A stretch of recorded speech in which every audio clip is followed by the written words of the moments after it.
I think I joined the Bruges Group as a teenager. And as Barry said, I set up a Eurosceptic group on campus in 1990.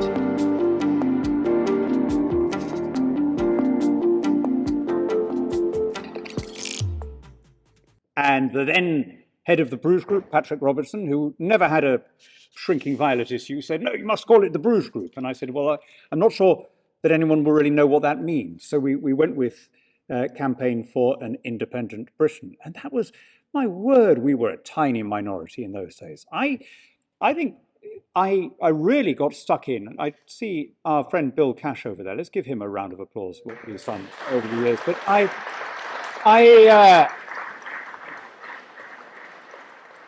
spent a long chunk of my holidays in my first year as an undergraduate in his flat in Staffordshire, drafting 2,000 amendments to the Maastricht Treaty.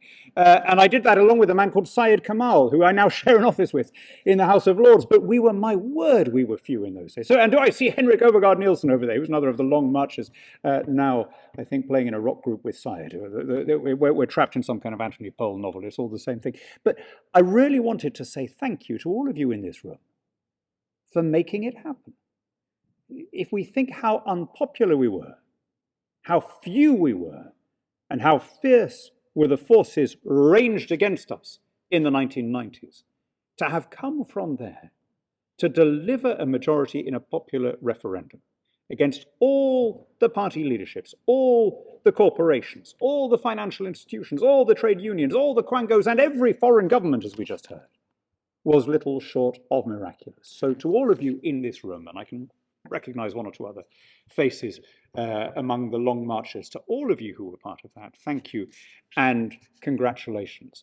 And John is right, he was actually not just the only foreigner in Vote Leave on the night that the result came in, but the only person who hadn't been involved in the campaign, because as you said, we bumped into each other in the stairs. It happened that our headquarters in Vote Leave was in the same building as the Fox News studio, and it could not have been more apt that such a defender of sovereignty and such a friend to our country should have been present at the moment that we reclaimed our independence. John, I've always thought, is a sort of eternal type of the American patriot. I note that every bartender in every Western has modelled his facial hair on John Bolton's.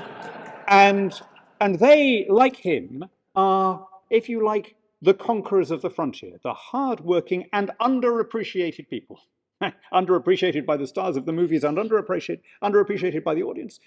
But they are the people who turned those wild and empty countries into part of the world's greatest republic. And they did so with courage, optimism, and patriotism, which at its best are the virtues upheld by the United States, a country that, when push comes to shove, carries the loftiest dreams of mankind.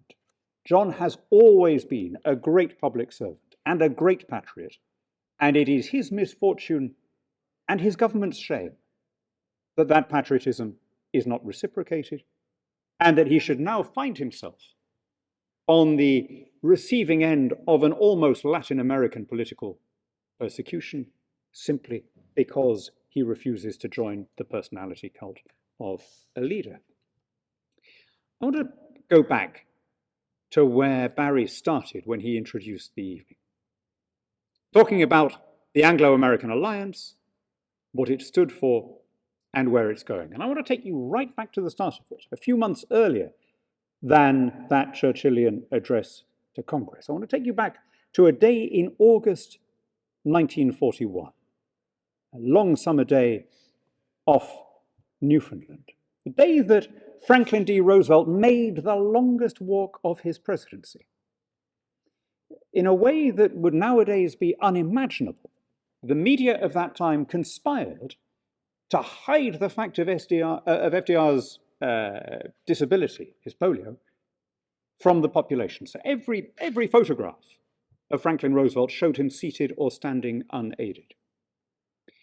But that day, in order to go and see Winston Churchill on the deck of HMS Prince of Wales, the president was determined to walk. His advisors told him not to. They said, what if the deck bucks? You'll be left in an ungainly heap on the floor. But he insisted. And so, supported by his son on one side and by a naval officer on the other, he made his slow way across the deck while the band of HMS Prince of Wales struck up the Stars and Stripes Forever. And what followed was the greatest imaginable demonstration of what bound and binds our countries together. It happened to be a Sunday morning, and so the crews of the two warships, the USS Augusta and HMS Prince of Wales, were mustered together for a joint religious service. Churchill had chosen every detail, personally and meticulously, down to the hymns, down to the reading that the chaplain gave from the pulpit. Came from Joshua 2. As I was with Moses, so will I be with thee. I will not fail thee nor forsake thee. Be strong and of good courage. And afterwards, ecstatically, Churchill burst out the same language, the same hymns, the same ideals. When he said the same ideals, he wasn't making a bland generalization about being the goodies. Think of the world as it stood in August 1941. The entirety of the Eurasian landmass, from Brest and Lisbon to Vladivostok, was under one form or another of authoritarian government. Liberty was thrown back to the Anglosphere and a small portion of the Western Hemisphere. The values that he was talking about when he said the same ideals, now, after these long years of Western and Anglosphere hegemony, can seem universal. Free speech and uncensored newspapers, regular elections, equality before the courts, habeas corpus, jury trials. But they were developed overwhelmingly in the language in which you're listening to my words. We talk about them as universal values, but you know what? We're really being polite. They became universal because of the willingness of the English-speaking democracies to deploy proportionate force in defense of freedom. Imagine that the Second World War had ended differently. Imagine that the Cold War had ended differently. There had been nothing universal about them then. Permanence is the illusion of every age. We can easily fall into the trap of being blasé about the sublime inheritance we have, which elevates the rules above the rulers, elevates process above outcome, and thereby guarantees the dignity and equality of all adult citizens. It's far more contingent and precarious than we like to admit. It dates in its present form from that meeting in Placentia Bay, which gave rise to the Atlantic Charter, which then effectively became the Allied war aims, which then effectively became the NATO aims, and after 1990 became the dominant form of government on the planet. It's one human lifetime. And unless we work at it, it can very easily be lost. Now, this is a Bruges Group meeting. I'm guessing most of you voted leave. I'm not going to ask for a show of hands as to why you all did. I'll tell you why I did. If I summarize it into three baskets, it was democracy, deregulation, and Atlanticism. Democracy, being governed under our own laws, having the right to hire and fire the people who pass those laws, no longer having a foreign, unaccountable court as the supreme power on our own soil. Deregulation, being able to set our rules to our own conditions and needs, instead of having inappropriate and burdensome rules imposed on us from the outside. And Atlanticism, a restoration of our relations with the other great English-speaking democracies and the Commonwealth, countries to which we're connected by language and law, by habit and history, by commerce and kinship. I have to say, looking back, I have not, things have not worked out as well as I'd hoped when I cast my ballot on that long June day in 2016. I had underestimated the immobilism and determination of our standing bureaucracy, the readiness of the unelected part of our government machine to frustrate policies with which they disagreed. Let me take one example from each of the three baskets I gave you. Democracy obviously should mean the ability to decide who can come to this country and, crucially, who's allowed to stay in this country. But we took power back from Brussels and then left it in the hands of unaccountable judges and officials. I think a lot of people really struggle to believe, unless they've been up close to it, unless they've seen it at first hand, how powerless an elected minister is within our system of government. Ministers make all sorts of promises of all parties, right? We're going to speed up these applications, we're going to kick out the people who shouldn't be here. And then they arrive and find themselves encased in an inert state machine, stabbing at buttons that are no longer connected, tugging at levers that have worked loose. I don't imagine for a moment that even this government wants to have these flotillas of illegal migrants washing up on the south coast every day. Even if we assume that they are unprincipled shysters, you have to at least give them credit for wanting to be re-elected. Of course, they don't want this situation. But they find that with the entire system rigged in favor of allowing people to stay here, it's extraordinarily difficult to do anything about it. You can infer, I think, as much from the fact that the Rwanda scheme of the last government was taken to court by the trade union that represents immigration officials, right? People who were supposed to be in charge of enforcing the policy went to court to stop the removal of illegals, as you can by the eventual overturning of that policy by our courts. And so there was no point. I remember endlessly, including at one big Bruges group meeting in West London, I remember saying, I do not want to take power back from Brussels and then just leave it festering in Whitehall. I want to take power and then push it downwards and outwards to local government or to individual citizens. That has not happened. I give immigration as one example, but you can all think of hundreds more. And it's, in fact, the second of my baskets, the idea of deregulation, of freer trade with the world, of getting rid of the more OTOs and pettifogging of Brussels rules, that again was frustrated not for lack of ministerial will, but by the power of the standing apparat. Again, let me give you one example. It's a trivial example, but I think a telling example precisely because trivial. It won't make any front pages, but it exactly encapsulates why things have been so slow to change. And this is the example of tomatoes. In 2023, those of you who can cast your minds back to the headlines of that year, we had a tomato shortage. You remember that? It was all in the papers. The supermarket shelves were bereft of those crimson umami-flavored globes, and the price had apparently shot up and so on. What was never reported, what was almost never mentioned, is that during that supposed tomato shortage, we still had tariffs on all tomatoes from outside the EU. Why? Who do we think we're protecting? Right? Our single biggest source of tomatoes, cucumbers, a bunch of other fruits is Morocco. There's another Hashemite, the Kingdom of Morocco, right? Old friend of ours, ally since Elizabethan times. When we were in the EU, we had to apply EU tariffs and trade policies because we were part of the customs union. And so, in order to protect tomato growers in Spain, and to a lesser extent, Portugal, France, and Italy, we adopted these high tariffs against tomatoes from outside. Now, I ask again, who are we protecting? Look, I know we do occasionally grow some tomatoes at the height of summer here. The Isle of Wight used to be part of my Euro region. I am aware, but even at the height of our growing season, which is a very short one, we are still a big net importer of tomatoes. We do not come close to supplying our domestic market.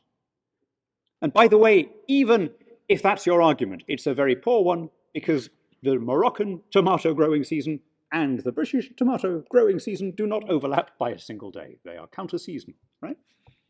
So again, who are we protecting? Why are we still applying policies designed to favour vested interest groups on the continent that, even from the most protectionist point of view, even if I were a full-scale, full-fat Trumpy, cannot be justified because we don't produce the stuff ourselves. I get tomatoes. It's equally true. We still have tariffs on olive oil, right? To my knowledge, we don't grow any olives here. I occasionally read in the Daily Telegraph that someone in Cornwall has managed to grow tea or something. So it's possible that there might be some olive plantation out there, what with the warming climate. But let me stay on very safe ground and say that we are not a major global producer of olives, and yet we are paying tariffs on the olives and olive oil from Turkey, from Tunisia, and all the rest of it. Why?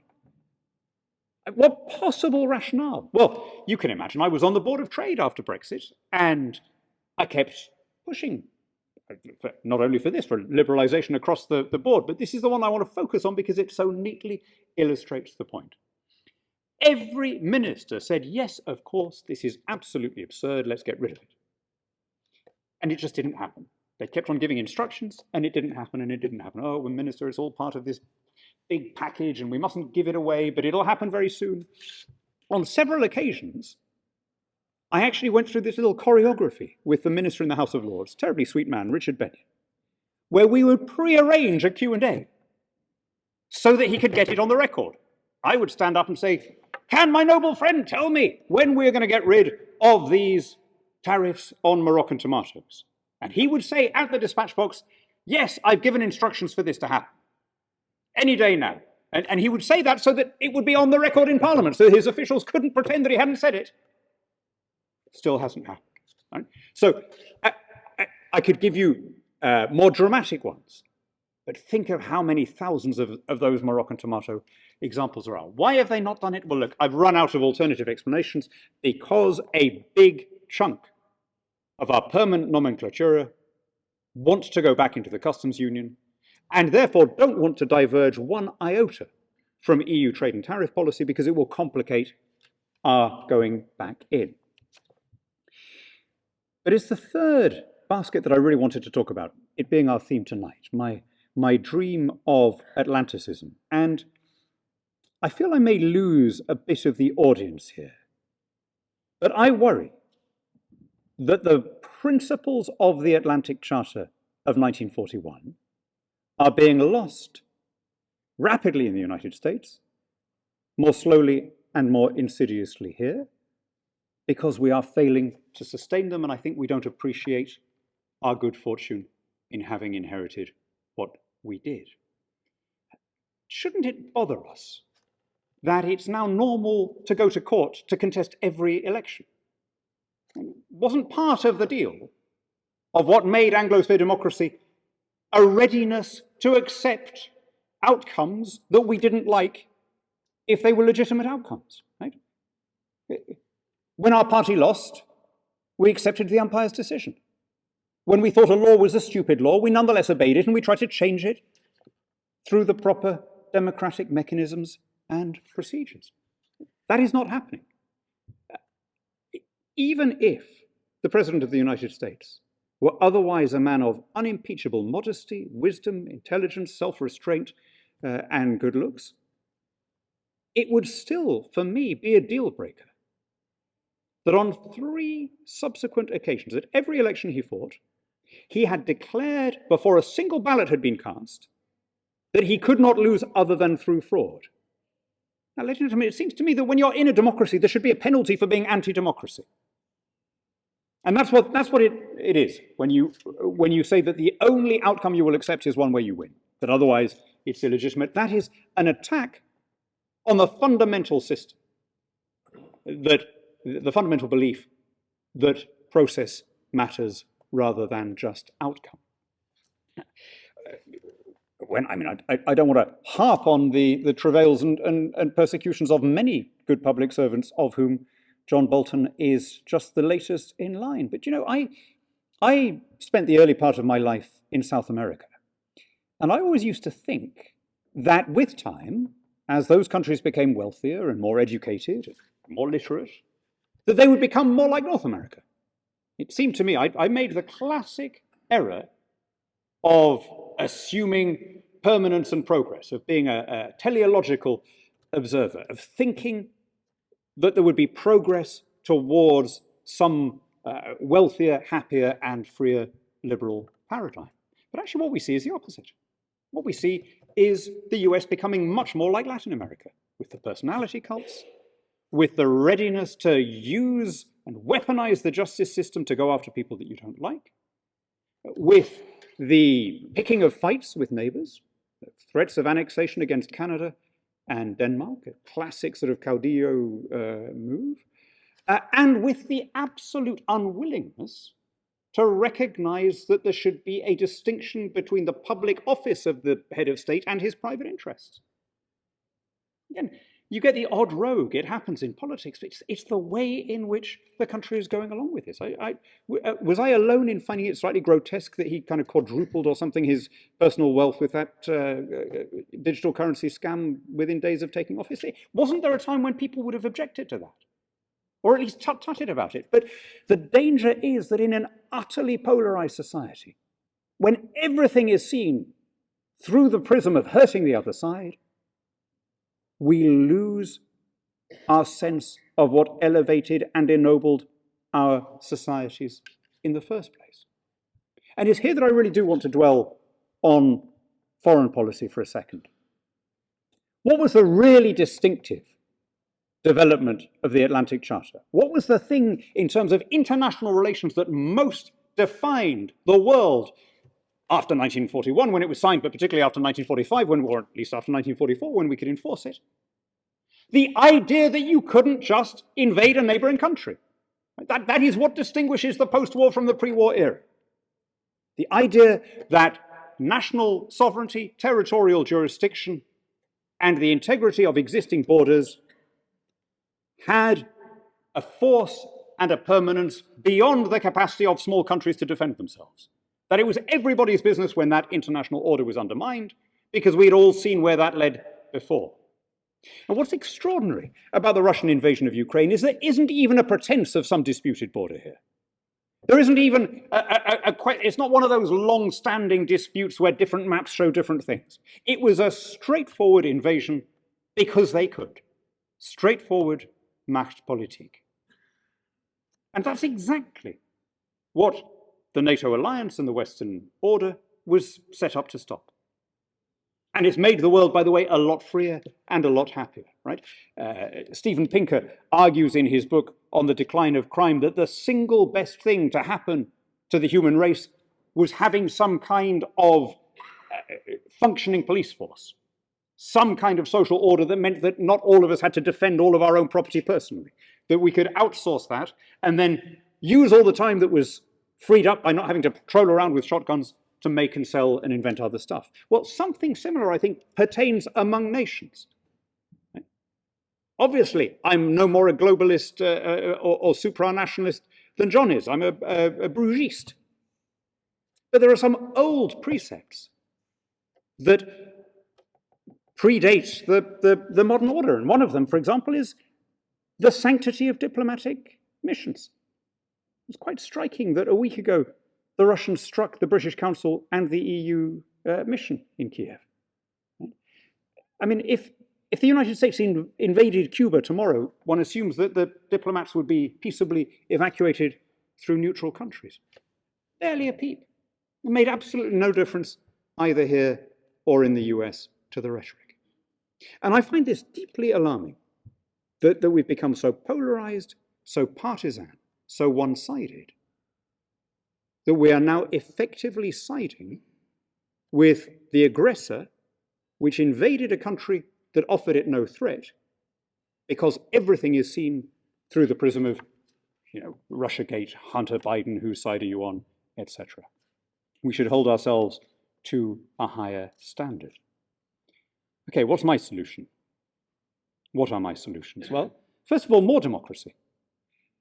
We should be doing what I'd hoped we would have done after the referendum, pushing powers downwards and outwards, having more referendums, having more direct democratic control of decision-making. Decisions should be made as closely as possible to the people that they affect, and by officials that we can hire and fire, right? Now that is going to mean some massive changes, particularly in our judicial system. Yes, obviously we should leave the European Convention, or at least derogate from those parts of it that prevent us from controlling our borders.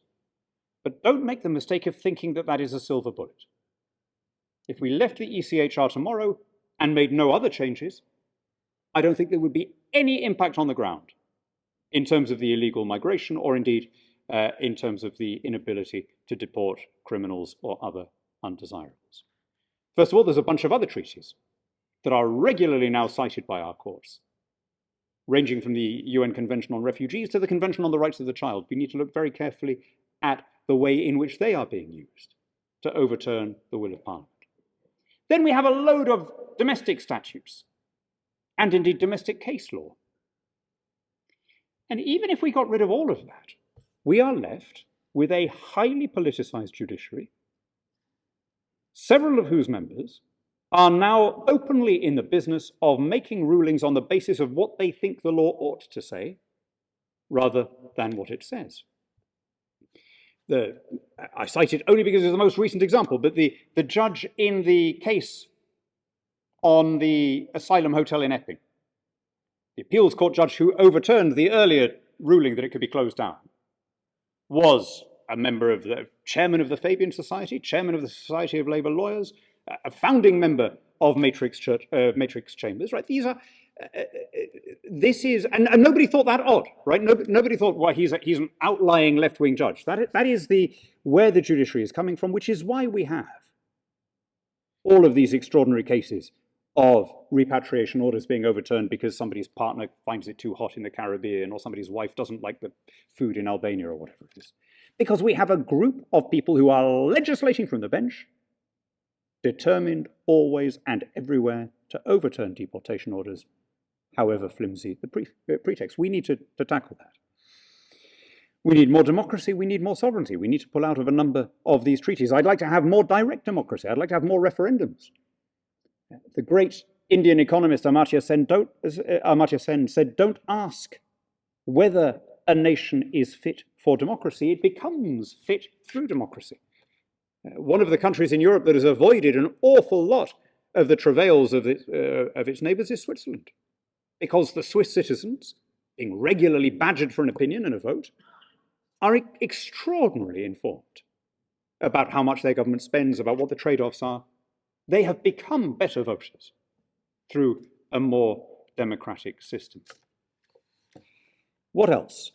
Two other solutions. First, in terms of foreign policy. I haven't given up on the Anglosphere, but I do feel we can go ahead with a coalition of the willing.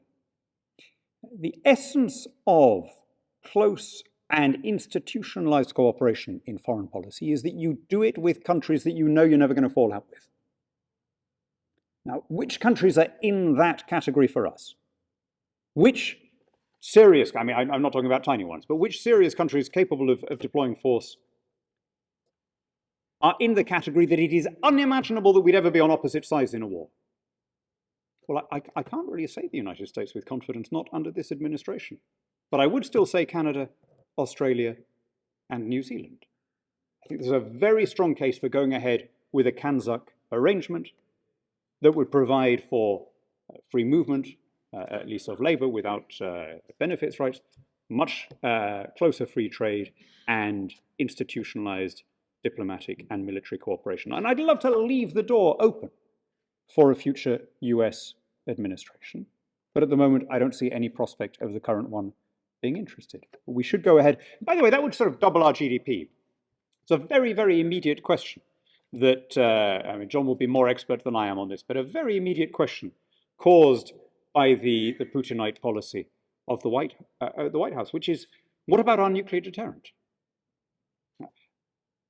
We could have the same level of autonomy that the French have. We could make all our own stuff, which is, I mean, we do have operational autonomy. We can still press the button, but we don't have autonomy in spare parts, servicing, and all that, right? To do that would cost us about twice as much. We'd need, effectively, to build a rocket industry from scratch. Well, if we went in with our Kanzuk partners, we would roughly double our GDP. It would become affordable.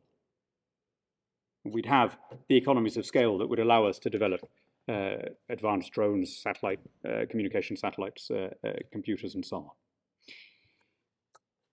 But really, where I think all this comes, what it all comes down to is, do we still care about the order that our fathers were prepared to defend with force of arms? Do we still believe that it matters that we live in a country where the rules are above the rulers, where the people in charge don't get to make things up as they go along, and where we leave personality cults, however much we agree with one or two policies, to people in hot countries where the leaders wear sunglasses? There is, and I ask that question in a spirit of some trepidation, because I know there'll be people in this room who are thinking, how, appalling, why are you attacking Trump? Trump derangement syndrome, da, da, da. I can see it happening here. I could see the backlash against the authoritarianism of the other side being so powerful that it sweeps away the norms of civil society and forms an authoritarian reaction, which is every bit as illiberal, every bit as self-pitying, and every bit as ready to mobilize the full coercive power of the state to turn against people that you don't like. And that, I think, would be profoundly un-British, just as what is happening now in the US is profoundly un-American. I can't think of anything more un-American than a personality cult. So this requires education. This is where I think we've gone wrong. Our education system should be about elevating and inculcating certain ideas that don't come naturally, such as the idea that people that you don't like might occasionally have something useful to say. Spend a couple of minutes on social media if you think that idea comes naturally, right? Such as the idea that truth is not determined by the status of the person speaking, but is intrinsic. That truth can be worked out by logic and empiricism, by experimentation, that the scientific method is real. These things have to be taught. We don't tumble to them independently. And that used to be the role of universities and of secondary education. But at some point in the earlier part of this century, they stopped doing that, and indeed they started doing the opposite. They started teaching that our individual dignity and our reason was subordinated to other characteristics. They started teaching that the single most important thing about you is that you're white or female or whatever it is. And this has now led to a return of a measure of identity politics on both sides. And I remember at the time, at the height of the BLM madness, I remember thinking, this is not going to end well, because the response when it comes is not going to be a return to civil liberalism and a belief in the equality of everybody before the law. It is going to be an equally ethnic-focused and aggrieved but majoritarian response, which I think we're now seeing. Hasn't yet translated into politics in the way that it has in the US, but I can see it going in that direction.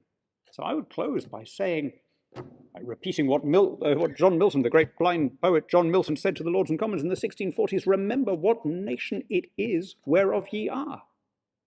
We are the country that developed, refined, and exported the sublime ideal of the rule of law, that it doesn't matter who you were, that the law bound the king as surely as the meanest subject in his kingdom. We were the country that stood for Magna Carta, the Bill of Rights, the elevation of the individual above the collective. Not only have we stopped exporting that, we've stopped teaching it to our own children. We've stopped teaching them that they are not a random set of individuals born to a different random set of individuals, but that they are the inheritors of this sublime patrimony, and that inheritance carries with it an obligation to keep it intact and pass it on securely to the next generation. That is our task, especially those of us in this room who still believe in what Britain stands for. Remember what nation it is whereof ye are.